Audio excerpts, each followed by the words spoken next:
यो भूतं च भव्यं च सर्वं यश्चाधितिष्ठति स्वर्यस्य च केवलं तस्मै ज्येष्ठाय ब्रह्मणे नमः। त्वमेव माता च पिता त्वमेव त्वमेव बन्धुश्च सखा त्वमेव त्वमेव विद्या द्रविणं त्वमेव त्वमेव सर्वं मम देव देव। भोगान् भुक्ता वयमेव भुक्तास्तपो न तप्तं वयमेव तप्तः कालो न यातो वयमेव यातास् तृष्णा न जीर्णा वयमेव जीर्णाः। ధర్మప్రియ ఆప్త బంధువులారా, మనం ఈశావాస్య ఉపనిషత్తుని వినే ప్రయత్నం చేస్తున్నాం. ఈ ఉపనిషత్తు యజుర్వేదంలోని 40వ అధ్యాయము. అందుకే ఈ ఉపనిషత్తును ఈశోపనిషత్తు అని కూడా అంటారు. అయితే ఈ ఉపనిషత్తులో బ్రహ్మ ప్రాప్తి గురించి చెప్పబడుతున్నటువంటి ఉపాయాలు, ఎవరికి బ్రహ్మ యొక్క సామర్థ్యం లభిస్తుందో చెప్పే ప్రయత్నం ఉపనిషత్తుకారుడు చేస్తూ ఉంటాడు. మనం మొదటి మంత్రములో ఈ ప్రపంచాన్ని పరమాత్ముడు నిమిత్త కారకుడై తయారు చేశాడు. ఉపాదాన కారణం ఉంది. ఆ తర్వాత సాధారణ కారణాలను పరమాత్ముడు ఉపయోగించుకోకుండానే ఈ సృష్టిని నిర్మాణం చేస్తాడు అని మనం తెలుసుకునే ప్రయత్నం చేశాము.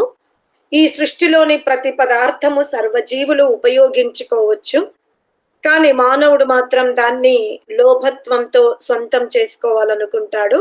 అది ఏనాటికి కూడా మానవుడికి సొంతము కాదు అని మంత్రం చెప్పింది. ఇక రెండవది, కర్మలు చేస్తూ జీవించాలి. మనం నిష్కామ కర్మలు, సకామ కర్మలు, అకర్మలు, వికర్మల గురించి మనం రెండవ మంత్రంలో తెలుసుకునే ప్రయత్నం చేశాము. మూడవ మంత్రములో ఎవరైతే పరమాత్మని యొక్క ఆజ్ఞకు విరుద్ధముగా జితేంద్రియత్వాన్ని సంపాదించుకోక జన్మ జన్మాంతర సంస్కారాలతో జీవనము గడుపుతూ ఆత్మ మాలిన్యాన్ని శుద్ధి చేసుకోడో అతనే ఆత్మహననం చేసుకుంటా వాడవుతాడని మూడవ మంత్రంలో కూడా మనం తెలుసుకునే ప్రయత్నం చేశాం. ఈరోజు 4వ మంత్రం మీద లోతుగా అధ్యయనం చేసే ప్రయత్నం చేద్దాం. ఓం అనేజదేకం మనసో జవీయో నైనద్దేవ ఆప్నువన్ పూర్వమర్షత్ తద్ధావతో అన్యా నత్యేతి తిష్టత్ తస్మిన్ నపో మాతరిష్వ దదాతి. ఈ మంత్రములో కొన్ని పదాలని మనం చాలా జాగ్రత్తగా వినే ప్రయత్నం చేద్దాం. ఇక్కడ ఆపహ అంటాడు. ఆపహ అంటే కర్మలు, మాతరిష్వ అంటే జీవుడు. జీవుడు తాను చేసినటువంటి కర్మల్ని ఎవరి దగ్గర పెడతాడు? దదాతి, ఎవరికి ఇస్తున్నాడు? లేదా జీవుడు చేసినటువంటి కర్మలని భద్రంగా ఎవరు భద్రపరుస్తున్నారు అనేది ఈ మంత్రంలో మనం తెలుసుకునే ప్రయత్నం చేస్తాం.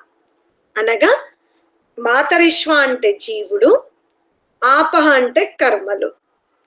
తాను చేసిన కర్మలను ఎక్కడ భద్రపరుస్తున్నాడు, ఎవరిలో భద్రముగా ఉంటున్నవి. ఇక ఈ కర్మలే శరీర బంధనానికి కారణమవుతున్నాయి.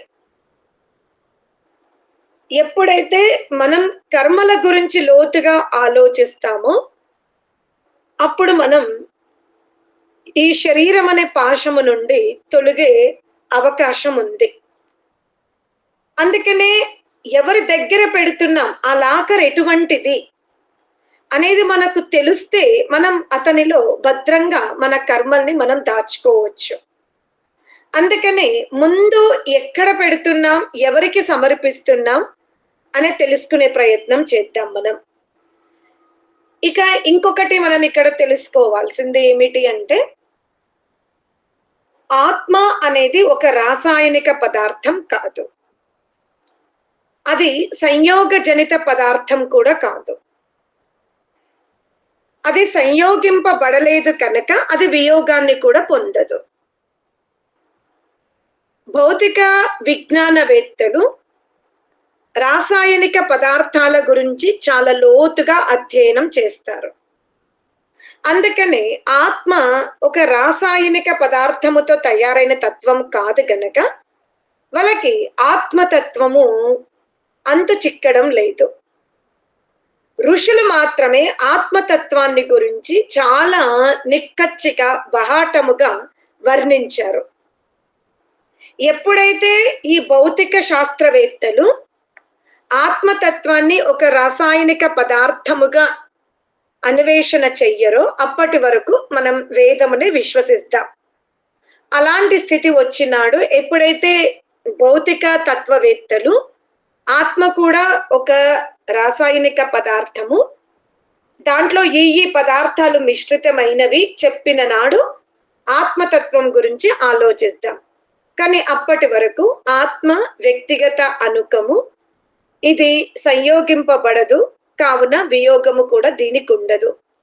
దీనికి చిన్న పెద్ద కొలత పొడుగు పొట్టి లావు అనేది ఆత్మకు వర్తించదు. ఆత్మ యొక్క సామర్థ్యం కూడా పెరగడం తగ్గడం అనేది ఉండదు. ఎలా మనము ఒక అద్దము ముందు లేదా స్ఫటిక పదార్థం ముందు మనం ఒక గ్లాస్లో నీళ్లు పోసి అందులో మనము ఏ రంగు యొక్క పువ్వుని పెడితే మనకు ఆ రంగే గోచరం అవుతుంది. అదే విధముగా ఆత్మ దుష్టుల సంపర్కంలో ఉంటే దుష్టత్వముగా మనకు అగుపడుతుంది. విద్వాంసుల సంపర్కంలో ఉంటే చక్కటి నడవడిగా మనం గమనిస్తాము. పరమాత్ముని యొక్క సంపర్కంలో ఉంటే బ్రహ్మ ముఖము వలె ఉంది అని వర్ణన చేస్తాం. కేవలం వాళ్ళ ప్రభావం, వాళ్ళ యొక్క నీడ ఈ ఆత్మ మీద పడ్డం వల్ల మనం ఆత్మను ఆ విధంగా వర్ణించుకుంటూ ఉంటాం. కానీ ఆత్మ స్వయం సత్తాత్మక పరిణతి చెందని ఒక తత్వం. ఇది మనం చాలా జాగ్రత్తగా త్రైతవాదంలో తెలుసుకునే ప్రయత్నం చెయ్యాలి. ఇప్పుడు ఆత్మ ఎవరి ఆధీనంలో ఉంటుంది, ఎవడు ఈ ఆత్మను ఈ దేహాదుల యందు బంధింపజేస్తాడో ఆ వ్యక్తి ఎవరో తెలుసుకునే ప్రయత్నం చేద్దాం. ఈ మంత్రాన్ని నేను ప్రారంభంలో ఉచ్చరించాను, ఇప్పుడు పదవిచ్ఛేదం చేసుకుంటూ చెప్పడానికి ప్రయత్నిస్తూ ఉంటాను. అనేజత్ ఏకం, అనేజత్ ఏకం, దాన్నే మనం సంయుక్తంగా చదివేటప్పుడు అనేజదేకం అని చదువుతాం. విచ్ఛేదము చేస్తే అనేజత్ ఏకం. ఒక వ్యక్తి ఉన్నాడు ఈ లోకములో. ఏజత్ అంటే కదలడము, కంపనము, భయపడ్డము అనే అర్థం వస్తుంది. ఇక్కడ అన ఉపసర్గం పెట్టడం వల్ల ఎవరికి భయపడడు, కదలడు అనే అర్థం వస్తుంది. ఇప్పుడు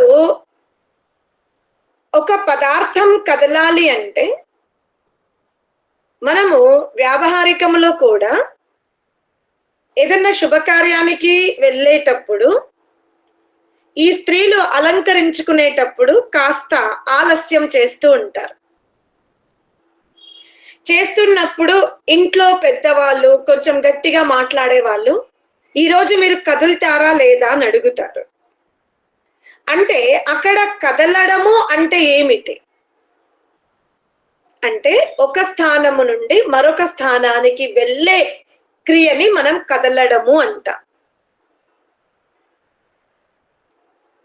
అలాగే పరమాత్ముడు ఒక స్థానము నుండి మరొక స్థానానికి కదులుతాడా అంటే లేదు, ఆయన కదలడు.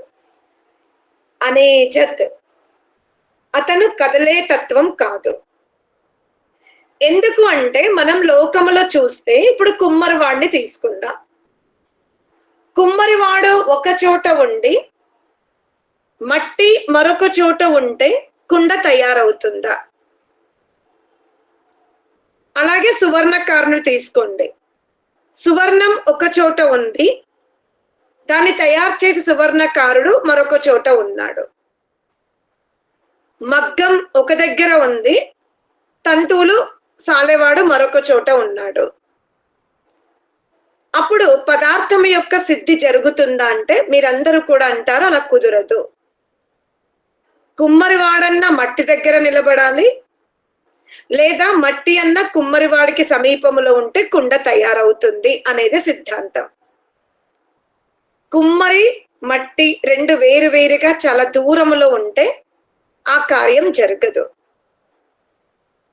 అటులనే బ్రహ్మని కూడా మనం తీసుకుంటే బ్రహ్మ కూడా ఈ జగత్తున యందు ఈ జగత్తులో ఉంటాడు, జగత్తుకు బయట కూడా ఉంటాడు.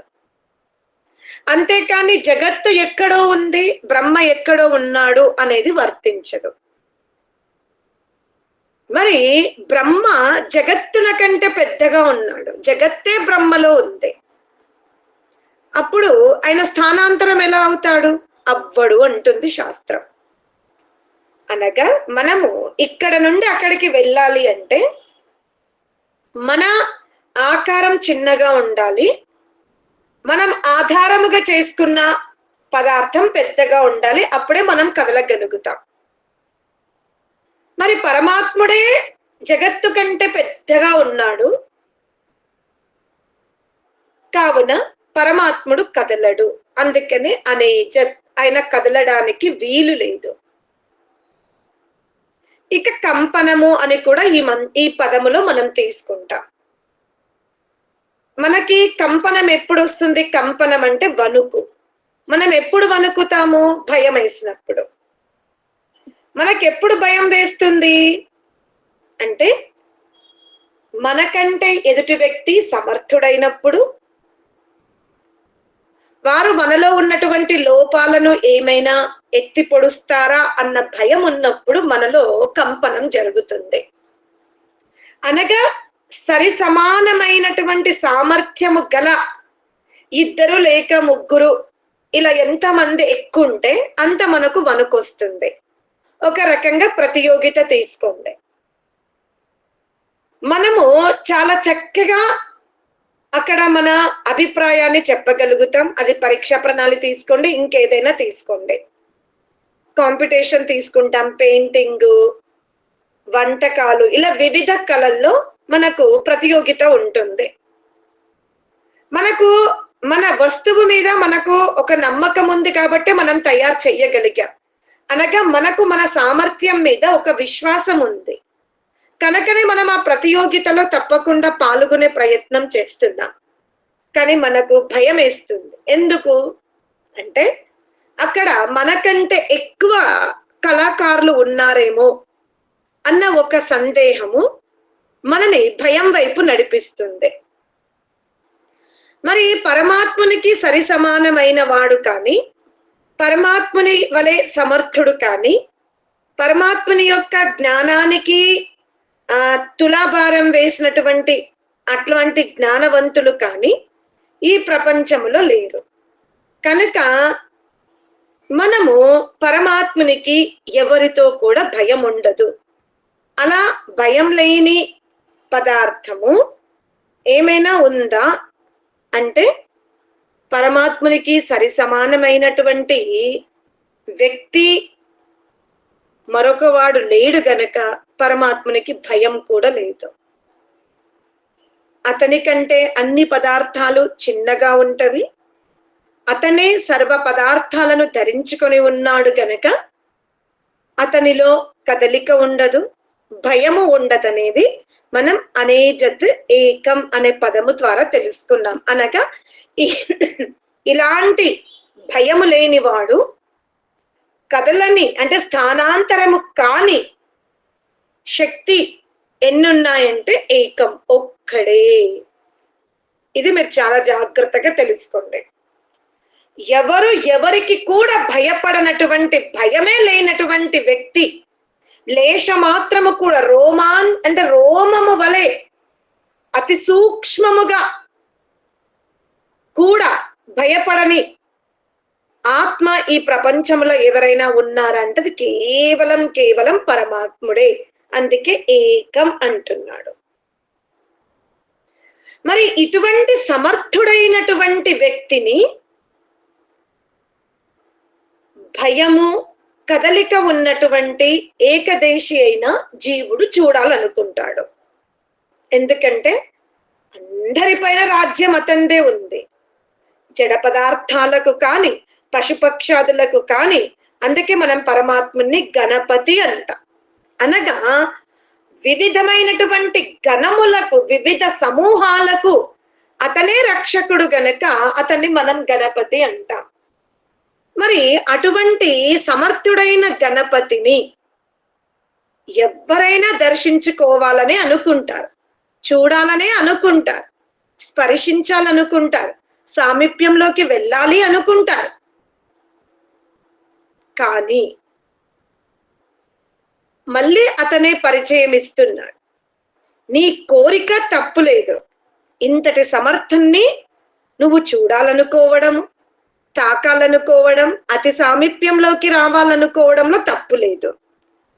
కానీ ఎన్నుకున్న మార్గం, తీసుకున్న సాధనాలు మాత్రం చాలా విపరీత దశలో ఉన్నవి. ఎలా అంటారా? చూడాలనే కోరిక ఇది యథార్థమైనదే. అంటే దర్శించుకోవాలి అని అనుకున్నప్పుడు ఆ దర్శనానికి ఉపయోగించే ఏది దర్పణం ఉందో ఆ దర్పణం అనే సాధనాన్ని మనం చాలా విపరీత దశలో తీసుకుంటున్నాం. మనం ఈ ప్రకృత్యాది పదార్థాలను ఇంద్రియాల ద్వారానే దర్శిస్తాం. నేను చాలాసార్లు కూడా చెప్పాను, దర్శనము అంటే తెలుసుకోవడం, ఆస్వాదించడం అని చెప్పాను.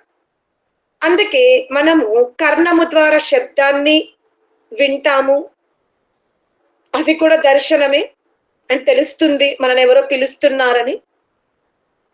చక్షువు ద్వారా రూపాన్ని చూస్తాము, అది కూడా దర్శనమే. నాసిక ద్వారా మనం ఘ్రాణాన్ని గ్రహిస్తాము, అది కూడా దర్శనమే. నాలుక ద్వారా రుచిని స్వీకరిస్తాము, అది కూడా దర్శనమే. తక్కు ద్వారా స్పర్శిస్తాము, అది కూడా దర్శనమే. మరి ఈ జీవుడు కూడా పరమాత్ముని దర్శించుకోవాలి అనుకుంటాడు. జీవుడు ప్రకృత్యాది పదార్థాలను ఇంద్రియాల ద్వారా దర్శించే అభ్యాసానికి ఎంత బానిస అయిపోయాడంటే, నేను ప్రతి పదార్థాన్ని ఇంద్రియాల ద్వారా, ఏది బాహ్య ఇంద్రియాల ద్వారానే చూస్తాను. బాహ్య ఇంద్రియాల ద్వారా చూడబడినటువంటి వస్తువే వస్తువు అన్నంత అజ్ఞానం అనే పొరలో జీవుడు చిక్కుకొని పోయాడు.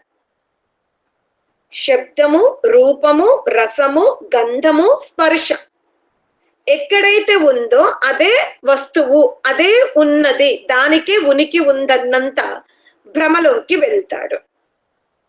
విచిత్రం ఏమిటి అంటే ఆ పరమాత్మలో రూపము లేదు, ఆ పరమాత్మలో స్పర్శ లేదు, ఆ పరమాత్మలో శబ్దము ఉండదు, ఆ పరమాత్మలో సురభి ఉండదు. అందుకనే జీవుడు ఏ విషయాల వైపు బానిసగా, అనగా ఎక్కడైతే శబ్దం ఉందో, ఎక్కడైతే రూపం ఉందో, ఏదైతే రసముగా ఉందో, ఏదైతే రుచిగా ఉందో, ఏదైతే స్పర్శగా ఉందో, దాన్ని నేను దర్శించుకున్నాను, ఆస్వాదించాను అన్న ఈ జ్ఞానములో మునిగిపోయినటువంటి జీవాత్మని పరమాత్ముడు వేరుగా వర్ణిస్తున్నాడు. నేను రూపము కాదు, నేను రూపాన్ని నిర్మాణం చేస్తాను కానీ నేను రూపం కాదు. నేను శబ్దాన్ని ప్రకటింపజేస్తున్నాను కానీ నేను శబ్దం కాదు.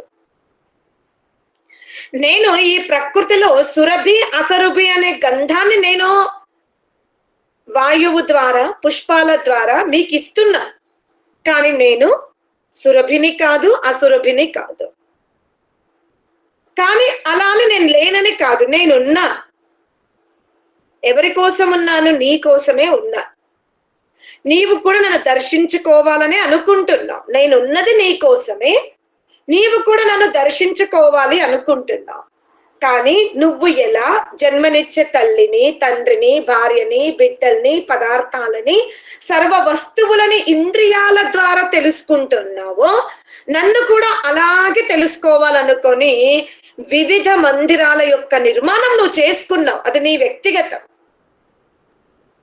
కానీ నేను అది కాదు.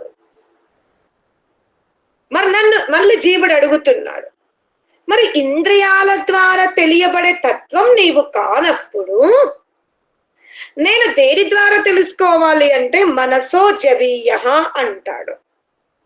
ఏమన్నాడు? నేను మనస్సుకే తెలియబడతాను. ఇప్పుడు ఈ జీవుడు మనస్సు ద్వారా పరమాత్మని చూడాలనుకుంటున్నాడు. ఇక తెలుసుకున్న తర్వాత ముందు ఇంద్రియాల ద్వారా పరమాత్మని తెలుసుకోవాలనుకుంటాడు. అంతకు ముందేమో కర్మలు ఎక్కడ పెట్టాలని ఆలోచించాడు. కర్మలు పెట్టడానికి ఒక లాకర్ ఉందని తెలుసుకున్నాడు. ఆ లాకరే ప్రపంచంలో అందరికంటే సమర్థుడని తెలుసుకున్నాడు. ఆ తెలుసుకున్న వ్యక్తిని దర్శించుకోవాలి అంటే ఇంద్రియాల ద్వారా దర్శించుకోవాలనుకుంటాడు. పరమాత్ముడు అంటున్నాడు, నేను ఇంద్రియాలకు చిక్కే తత్వం కాదు. మళ్ళీ అతనే ఉపాయం చెప్పాడు, మనస్సు ద్వారా నువ్వు నన్ను దర్శించుకోగలుగుతావు. పాపం ఇప్పుడు ఆత్మ మనస్సుని ఆ సాధనగా తీసుకొని మనస్సు ద్వారా పరమాత్మని దర్శించుకోవాలి అనుకుంటుంది. కానీ ఆ మనస్సు మీద, అనగా ఆ మనస్సు అనే దర్పణములో పరమాత్మని చూడాలనుకున్నటువంటి ఈ జీవాత్మకు నిరాశ మిగిలింది. ఎందుకు అంటే మనస్సుని ఎదురుగా పెట్టుకున్నాడు జీవుడు ఇంకా పరమాత్మని చూడాలని. కానీ ఆ జీవాత్మ మనస్సును ఎదురుగా పెట్టుకోగానే జీవాత్మకి మనస్సుని ఆక్రమించుకొని ఉన్న దుమ్ము కనబడింది. ఎప్పటి వరకైతే ఆ దుమ్మును తొలగింపజేసుకోడు అప్పటి వరకు పరమాత్మ తత్వాన్ని జీవాత్మ ఆ దర్పణంలో చూసుకోలేదు. పోనీ ఇలా గుడ్డతో ఒకసారి ఒక లేయర్ గా తుడిచేద్దామా అంటే కాదు. ఆ మనస్సు పైన జన్మ జన్మాంతరాల నుండి ఎంత దుమ్ము చేరింది అంటే గడ్డపారతో తవ్విన తొలగడం కష్టముగా ఉంది.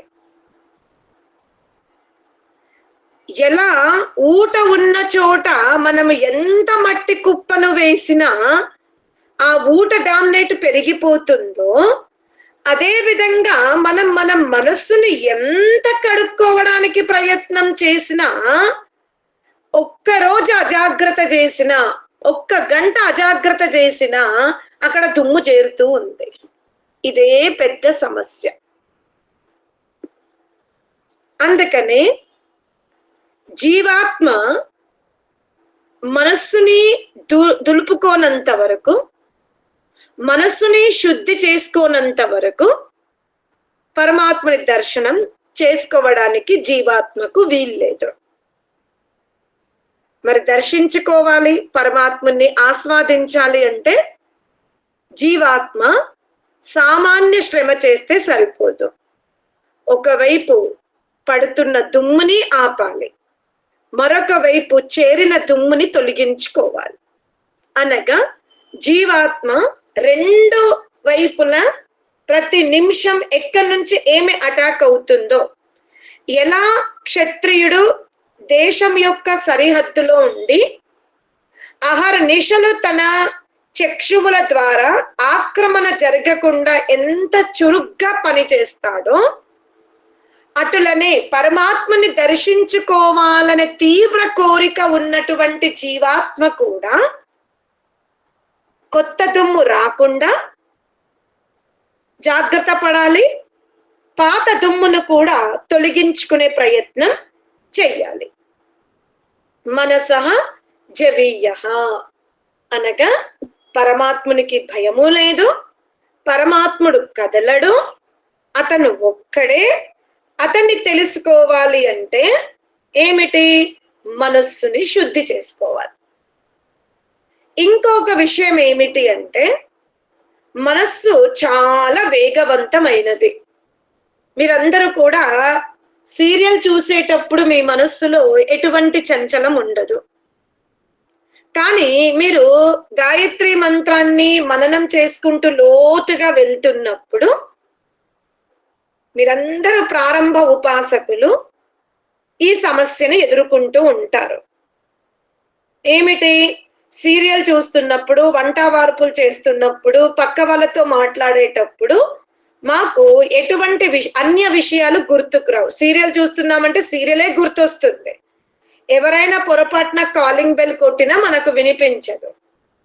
మనం పొరపాటున పొయ్యి మీద అన్నం పెట్టినా మనకు అది గుర్తుకుండదు. అంటే ఆ సీరియల్ని చూసేటప్పుడు మనకు ఎటువంటి ఆటంకాలు లేవు. కానీ విచిత్రం ఏమిటి అంటే మనం పరమాత్మని ధ్యానించుకోవాలి అనుకున్నప్పుడు మాత్రం ఈ మనస్సు అనే దానిపైన ఎప్పుడో గతము పతంజలి మహర్షి ఏమంటాడంటే కేవలము ఈ జన్మ సంస్కారాలే జ్ఞప్తిలోకి రావు, ఒక్కొక్కసారి పూర్వజన్మ స్మృతులు కూడా జ్ఞప్తిలోకి వస్తవి. ఇక అంతే. మనం సరళమైన జీవితాన్ని, సరళముగా సుఖము రావాలనే, సుఖమును పొందాలనే బానిసత్వపు జీవన విధానములో ఈ మనస్సుని నియంత్రించుకోవడం మనకు కష్టమవుతూ ఉంది. కానీ పరమాత్ముడు ఏమని చెప్తున్నాడు అంటే భయపడకు, నీ మనస్సు చాలా వేగవంతమైనటువంటి పరుగులు పరిగెడుతుంది. చంద్రమాని కూడా దాటి వెళ్ళిపోతుంది. నేను దాన్ని ఒప్పుకుంటా. మనస్సు యొక్క సామర్థ్యము చంద్రుని కంటే, సూర్యుని కంటే కూడా గొప్పది. కానీ నాకంటే గొప్పది కాదు కదా అంటున్నాడు పరమాత్ముడు. మనస్సు వేగముగా పరిగెడుతూ ఉంది. ఉదాహరణకి ఒక పిల్లలు, మీరు ఒక 3 ఏండ్ల 8 ఏండ్ల పిల్లల్ని తీసుకోండి. మనమేమో కాస్త మోకాలు నొప్పులు వచ్చిన 60-70 ఏండ్ల మనుషులం మనం. వాళ్ళ వెనక మనం పరిగెత్తాలి అంటే వాళ్ళు చాలా చురుగ్గా పరిగెత్తుతూ ఉంటారు. కానీ పిల్లవాడు పరిగెత్తుతూ ఉంటే మీరు చాలా జాగ్రత్తగా గమనించుకోండి ఈ ఉదాహరణని. పిల్లవాడిలో పరిగెత్తే సామర్థ్యమే ఉంది, కానీ ఇతర ఉపాయాలు పిల్లవాడికి తెలియవు. కానీ శరీరముతో వృద్ధులైనటువంటి మనకు పరిగెత్తడం రాకపోయినా పర్వాలేదు, కానీ ఉపాయాలు తెలుసు ఎలా పట్టుకోవాలో. పిల్లవాడికి ఒకే నాలెడ్జ్ ఉంది, పరిగెత్తడం.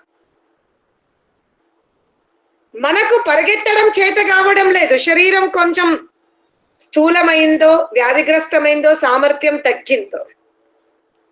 కానీ అనుభవముతో, ఉపాయాలతో మనం ఆ పిల్లవాడిని పట్టుకుంటాం. చిక్కిపోతూ ఉంటాడు పిల్లవాడు, మనకు దక్కుతాడు. అంటే మనం ఆ పిల్లవాడిని పట్టేసుకుంటాం. ఆశ్చర్యపోతాడు కూడా పిల్లవాడు. నువ్వు పరిగెత్తలేదు, నన్ను ఎలా పట్టేసుకున్నావు నానమ్మ అని అడుగుతాడు. ఇక్కడ కూడా మనస్సుకి బాలకుని వలె పరిగెత్తడం మాత్రమే తెలుసు, కానీ ఆత్మకి ఉపాయాలు తెలుసు, ఆ మనస్సును ఎలా ఆపాలో. ఆ ఉపాయమే పరమాత్ముడు. ఎప్పుడైతే మనస్సు పరిగెడుతూ ఉందో, ఎంత దూరం పరిగెత్తినా, ఎంతటి ఘోరమైనటువంటి సంకల్పాలను పట్టుకొచ్చినా, ఎంతటి చెత్తా చెదారాన్ని గ్రహించడానికి మనస్సు ప్రయత్నం చేసినా, అక్కడ ఈ మనస్సు వెళ్ళిన దానికంటే ముందు పరమాత్ముడు అక్కడ ఉన్నాడనే ఒక్క ధారణ మనస్సుని వెనక్కి పుష్ చేస్తుంది. నువ్వు ఎక్కడికి పరిగెత్తినా పరిగెత్తు, అక్కడ కూడా పరమాత్ముడే ఉన్నాడు. నేను ఏ సమర్థుడైన పరమాత్ముని దర్శించుకోవాలి అనుకుంటున్నాను, ఏ సమర్థుడైన పరమాత్ముని నేను పొందాలనుకుంటున్నానో, ఏ సమర్థుడైన పరమాత్ముని నేను కౌగిలించుకోవాలనుకుంటున్నావో, ఆ సాధనం నీవని తెలిసి నువ్వు పరిగెడుతున్నావు. పరిగెత్తు, నాకేమి బాధ లేదు. ఎందుకంటే నువ్వు ఎక్కడైతే పరిగెడుతున్నావో ఆ పరిగెత్తడం నీకంటే ముందు ఆయన అక్కడ ఉన్నాడు. అంటే ఇటువైపు నేనున్నాను, అటువైపు పరమాత్ముడు ఉన్నాడు. నా వెనుక కూడా పరమాత్ముడే ఉన్నాడు, నా దక్షిణము పరమాత్ముడే ఉన్నాడు, నా ఉత్తరం ఊర్ధ్వం అధః సర్వం పరమాత్ముడే ఉన్నాడు. ఇక మనసు నువ్వు పరిగెత్తు, నాకేం భయం లేదు. మనసః జబీయః. ఈ సూక్ష్మ విషయాన్ని జీవుడు ఎప్పుడైతే తెలుసుకుంటాడో, ఎప్పుడైతే మనస్సుకి ఈ విధమైనటువంటి ఉపదేశం చేస్తాడో, అప్పుడిక మనస్సు అనుకుంటుంది లాభం లేదు, నేను ఇతనిని కాదని పరిగెత్తినా అక్కడ ఇంకో సమర్థుడు నన్ను పట్టేసుకుంటున్నాడు, ఎందుకు నేను పరిగెత్తాలి, నేనెందుకు పట్టుబడాలి అని ఇక మనస్సు చాలా నిదానమైపోతూ ఉంటుంది. ఈ విషయాన్ని మనం గమనించుకోవాలి. తర్వాత నైన దేవాః ఆప్నువన్, ఈ మంత్రములో న ఏన దేవాః ఆప్నువన్. ఇక్కడ దేవా అనే శబ్దముతో మనం ఇంద్రియాలను తీసుకోవాలి. ఇంద్రియాల ద్వారా ఆ పరమాత్ముని మనం పొందలేము. నా దేవాః ఆప్నువన్. మీరు ఎంత ప్రయత్నము చేసినా ఇంద్రియాల ద్వారా పరమాత్ముని మనం పొందలేము. మళ్ళీ ఏమంటున్నాడు? నైన దేవాః ఆప్నువన్. ఇక్కడ ఇంద్రియాలు ఎందుకు అనబడుతున్నవి? ఈ చక్షురాది ఏవైతే అవయవాలు ఉన్నాయో వీటిని మనం దేవతలను ఎందుకన్నాము, ఇంద్రియాలు ఎందుకన్నాము అనంటే, వీటిని ఉపయోగించుకునే వాడి పేరు ఇంద్రుడు అన్నమాట. వీటిని ఎవరు ఉపయోగించుకుంటారు? ఇంద్రుడు. ఇక్కడ ఇంద్రుడు అంటే ఎవరు? జీవాత్మ. జీవాత్మకు ఇవి సాధనాలు గనక వీటిని మనం ఇంద్రియాలు అంటాం. జీవాత్మ ఈ ఇంద్రియ సాధనాల ద్వారా అనేక పదార్థాలని సొంతం చేసుకుంటుంది. అందులో లేశమాత్రము కూడా సందేహం లేదు. కానీ ఒక్క వస్తువుని మాత్రం ఆత్మ ఇంద్రియాల ద్వారా పొందలేదు. సమస్త భూగోళ పదార్థాలన్నింటినీ కూడా ఆత్మ ఇంద్రియాల ద్వారా పొందగలుగుతుంది, ఆస్వాదించగలుగుతుంది. కానీ ఒకే ఒక తత్వం ఉంది, అది ఇంద్రియాలకు చిక్కదు. మరి ఆ ఇంద్రియాలను ఎవరు తయారు చేశారంటే పరమాత్ముడే తయారు చేశాడు. నైన దేవాః ఆప్నువన్. ఆ పరమాత్ముని, ఏ పరమాత్ముని? అనేజదేకం, ఎవనికైతే లేశ మాత్రము కూడా భయం ఉండదో, ఎవడు స్థానాంతరము కాడో, ఎవడు మనస్సు కంటే వేగముగా ముందక్కడున్నాడో, అట్టి పరమాత్ముని ఇంద్రియాలు పొందలేవు అంటాడు. మళ్ళీ ఏమన్నాడు? తద్ధావతః అన్యాన్ అత్యేతి తిష్టత్ అనగా తత్ ధావతః అన్యాన్ అతి ఏతి తిష్టత్. ఆశ్చర్యం ఏమిటి అంటే పరమాత్ముడు మాత్రం స్థిరముగా ఉన్నాడంట, ఏ ఒత్తిడి లేకుండా. మరి ఎవరు పరిగెత్తుతున్నారు? ఎవరు పరిగెడుతున్నారు అంటే ఈ జీవుడే. అతను మాత్రం పరిగెత్తడం లేదు, ఎందుకంటే అతనికి ఏ కోరికలు లేవు, ఎవరిని దర్శించుకోవాలనే కోరిక లేదు, ఎవరికంటే అగ్రే ముందుండాలనే కోరిక లేదు. రూపవంతుల్లో రూపము, సుందర అంటే గుణవంతుల్లో గుణవంతుడు, సంగీతజ్ఞుల్లో సంగీతజ్ఞుణ్ణి, కవి సమ్మేళనంలో కవితజ్ఞుణ్ణి, ఇలాంటి కోరికలు పరమాత్మునికి లేనే లేవు. అందుకే అతను పరిగెత్తడంట. అతనే కవి, అతనే సంగీతకారుడు, అతనే సర్వమైన తరువాత అతను ఎవరి వెనుక పరిగెత్తుతాడు? అతని వెనుక ఎవరు పరిగెడుతున్నారంటే కోటాన కోట్ల అనంత జీవులు అతని వెనుక పరిగెడుతూ ఉన్నవి. ఆ పరమాత్ముడు మాత్రం ఎవ్వరి వెనుక పరిగెత్తడు. తద్ధావతః, అతన్ని చూడాలి, అతన్ని నేను పొందాలి, అతని సామీప్యంలోకి వెళ్ళాలి అని జీవాత్మ పరిగెడుతుంది. పరుగో పరుగు పరిగెడుతూ ఉంది పరమాత్మని దర్శించుకోవడానికి. కానీ ఆ పరమాత్ముడు మాత్రం స్థిరముగా ఉన్నాడు, నిశ్చయముగా స్థిరముగా ఉన్నాడు.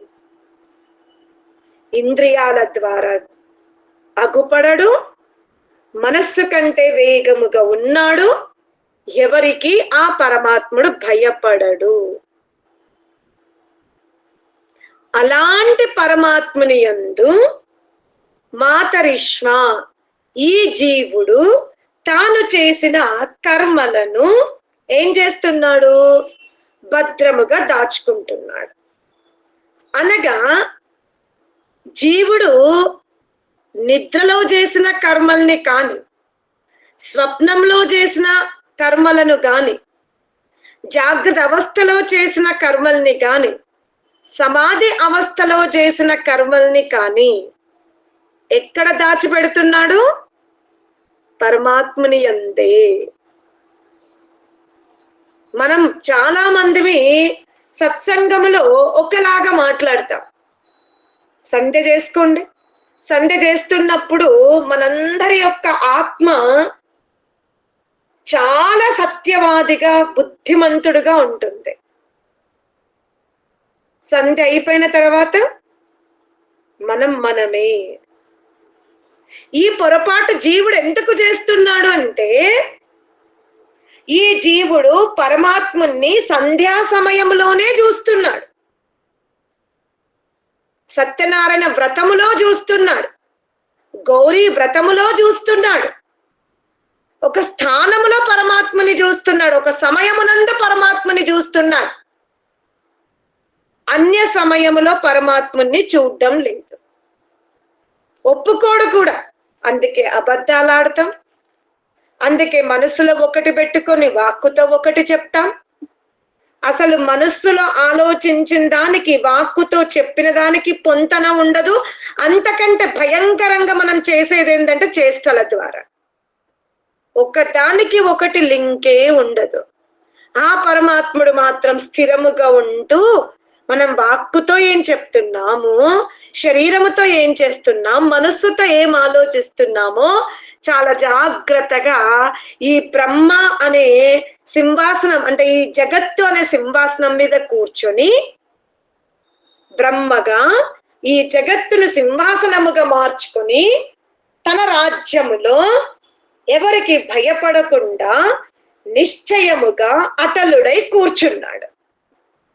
మనమేమనుకుంటున్నాము, ఈ జగత్తునందు రాజుగా కూర్చున్నటువంటి బ్రహ్మ ముఖము ఇటువైపు ఉంది కదా అని రథం కిందికెళ్ళి కూర్చొని మనకు నచ్చినట్టుగా జీవనం గడుపుతున్నాం. కానీ బ్రహ్మ ఆ రథాన్ని నలువైపులా ఆక్రమించుకొని ఉన్నాడు. ఎలా ఒక కంపెనీ యజమాని తన కార్యాలయములో జరుగుతున్న ప్రతి వర్క్ మీద, ప్రతి వర్కర్ మీద, ప్రతి కస్టమర్ ని ఒక చోట కూర్చుని ఆ సీసీ కెమెరా ద్వారా ఎలా పసిగడతాడో, పరమాత్ముడు కూడా ఈ జీవాత్మ యొక్క సమాధి అవస్థయందు, సుషుప్తి అవస్థయందు, జాగృత అవస్థయందు, స్వప్న అవస్థయందు జీవుడు ఏమి ఆలోచిస్తున్నాడో, ఎటువంటి కర్మలకు యోజన చేస్తున్నాడో సర్వమును పరమాత్ముడు చూస్తాడు. కేవలం సమాధి సమయములో బుద్ధిమంతుడుగా, అమాయకుడుగా తండ్రి నీవే రక్షకుడవు అని వేడుకుంటున్న స్థితినే పరమాత్ముడు చూడడం లేదు. నువ్వు జాగ్రత్త అవస్థలో క్రియలు చేస్తున్నప్పుడు ఎలా చేస్తున్నావు, ఈ సర్వాన్ని పరమాత్ముడు చూస్తాడు. అందువలననే జీవాత్మ ఎంత జాగ్రత్తలు తీసుకున్నా ఏంటి, పరమాత్ముని ఒక స్థానములో బంధింపజేసి ఆయనకి మందిరాలు, మస్జిద్లు, చర్చిలు కట్టి బ్రహ్మాండాన్నంతా తన రాజ్యముగా భావించి జీవుడు రాజ్యమేలుతున్నప్పటికీ కూడా పరమాత్ముడు ఆ జీవుడు యొక్క అజ్ఞానాన్ని చూసి కాస్త ఒక చిరునవ్వు నవ్వేస్తున్నాడు అంతే. నేను మందిరములో చేతులు జోడించి కూర్చున్నప్పుడు ఒకలాంటి భావన, ఇక నేను మందిరానికి తాళమేసా, కర్టన్ కూడా వేసేస్తా, దేవుడికి కర్టన్ కూడా వేసి తాళాలు వేసేస్తాం మనం. పరమాత్ముని పరద వెనక పెట్టేస్తాం, పరద ముందు నిలబడిక మనం తైతక్కలు ఆడుతున్నాం. కానీ ఆ పరమాత్మునికి ఎవ్వరూ పరద వెయ్యలేరు. ఆ పరమాత్ముడు జవీయ, మనస్సు కంటే వేగముగా ఉన్నాడు. నీవన్నా నెమ్మదిగా నడుస్తున్నావు, పరమాత్ముడు నీకంటే ముందు గమ్యం చేరుకొని ఉన్నాడు. అందుకనే ఓ జీవాత్మ, జాగ్రత్తగా కర్మలు చెయ్యు. నీ కర్మలు ఎక్కడికి పోవు. నీవు శుభకర్మలు చేసినా, అశుభ కర్మలు చేసిన, కాశీలో చేసిన, శ్మశాన వాటికలో చేసిన చాలా మంది మీరు చూడండి, వివాహాది శుభతంతువుల్లో మాత్రం చాలా ఉత్సాహంగా ముందుకొస్తారు. కానీ శ్మశాన వాటికకి సంబంధించిన ఆ అంత్యేష్టి క్రతువు చెయ్యాలంటే చాలా భయపడతారు. ఎవరైనా అంత్యేష్టికెళ్ళి ఆ క్రతువు చేసి మళ్ళీ స్నానం చేసి మరొక శుభకార్యానికి వెళ్తే కూడా లోకము వెళ్ళొచ్చా వెళ్ళకూడదా అన్న స్థితిలో ఉంటాం. మీరందరూ కూడా జాగ్రత్తగా గమనించుకోవాలి. సాంప్రదాయాలని మనం సిద్ధాంతముగా ఎప్పుడూ మార్చకూడదు. మనందరి సాంప్రదాయం ఏమిటి అంటే, ఎవరింటిలో అయినా మృత్యువు జరిగితే మనం వాళ్ళ ఇంట్లో తినకూడదు. అది ఎందుకు అనేది మనం తెలుసుకోవాలి. అంటే వాళ్ళ ఇంట్లో మనం దూరం ప్రయాణం చేసి వెళ్ళాం, చాలా దూరం నుండి ప్రయాణం చేశాం. ఇరుగు పొరుగు వాళ్ళు మనకు భోజన వ్యవస్థ చెయ్యలేరు. కానీ మనం ఎవరినైతే మృత్యువు జరిగిందని పలకరించడానికి వచ్చామో వాళ్ళ ఇంట్లో భోజనం ఉంది. మనకి మన పెద్దవాళ్ళు ఏం చెప్పారు, చావింట్లో తినద్దు అని చెప్పారు. ఇది సత్యమే. ఎందుకు తినకూడదు, ఎందుకు తినాలి రెండూ చెప్తున్నా.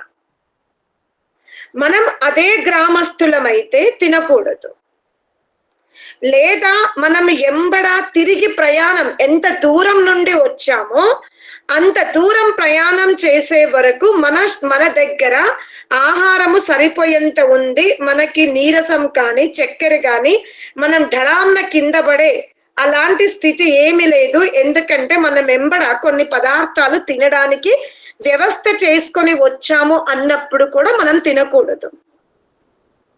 కానీ మనం వ్యవస్థ చేసుకోలేదు, ఇరుగు పొరుగు దగ్గర తినే వ్యవస్థ లేదు, కేవలం ఇప్పుడు వాళ్ళ ఇంట్లోనే మనకు వ్యవస్థ ఉంది. తినకపోతే యాత్రలో మనం పడిపోయే అవకాశం ఉంది. ఆ సమయంలో సాంప్రదాయాన్ని వదిలిపెట్టండి, తినాల్సిందే. అయితే ఎందుకు తినకూడదు అనేది నేను చెప్తున్నా. మనకు కుర్వన్నవేహ కర్మలో పంచమహాయజ్ఞాల విధానం ఉంది. అతిథి యజ్ఞం చెయ్యాలి, ప్రతి గృహస్థుడు అతిథి యజ్ఞము చెయ్యాలి, పితృయజ్ఞము చెయ్యాలి. ఇప్పుడు ఏ గృహస్థులైతే అతిథి యజ్ఞము చెయ్యకుండా భుజిస్తారో వాళ్ళు పుణ్యం సంపాదించుకోరు. మరి ఎవరింట్లో అయితే మృత్యువు జరిగిందో అక్కడ మనం ఎందుకు తినకూడదు అంటే, ఇప్పుడు వాళ్ళు మనకు అతిథులు, వాళ్ళకు మనం అతిథులం కాదు.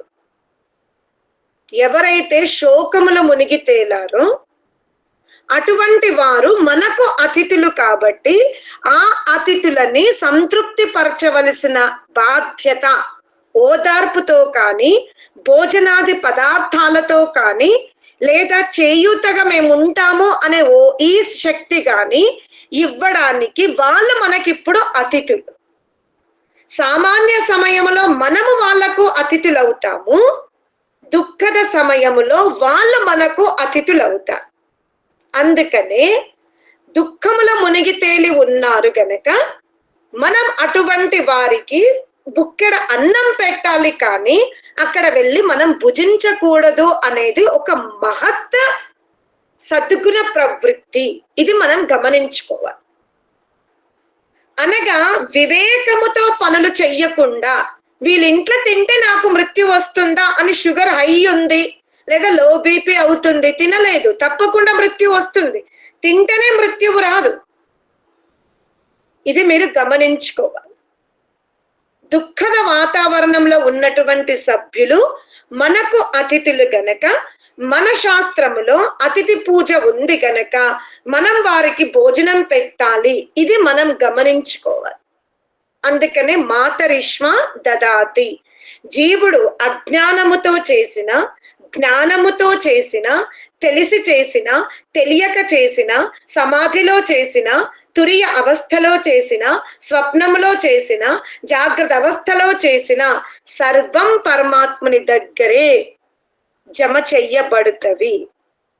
అందుకనే ఆ పరమాత్ముని ఒక దేశముతోనో కాలముతోనో స్థానముతోనో బంధింపకుండా సర్వత్రా అతనే ఉన్నాడు అని ఉపాసన సమయములో సత్సంగములో జీవుడు ఎంత పవిత్రముగా, ఎంత అమాయకుడుగా, ఎంత బుద్ధిమంతుడుగా నాటకం ఆడుతున్నాడో ఆ నాటకాన్ని జీవుడు మోక్ష పర్యంతం ఆడాల్సిందే. స్థానముతో నాటకం ఆడకండి. ఉపాసనలో ఉన్నాం కాబట్టి బుద్ధిమంతులు, ఎదురుగా విద్వాంసుడు ఉన్నాడు కాబట్టి బుద్ధిమంతులుగా కూర్చోవడం, ఎదురుగా గొప్ప తండ్రి ఉన్నాడు కాబట్టి బుద్ధిమంతులుగా కూర్చోవడం కాదు. ఆ పరమాత్ముడు తండ్రిగా, గురువుగా, మిత్రుడుగా, సఖుడుగా ఎల్ల వేళల మనతో ఉంటున్నాడు. అందుకనే మాతరిష్మా దదాతి. అతనితో కార్యం చేసేటప్పుడు ఓ జీవాత్మ కర్మలని భద్రముగా పరమాత్ముని అనే లాకర్లో పెట్టుకో.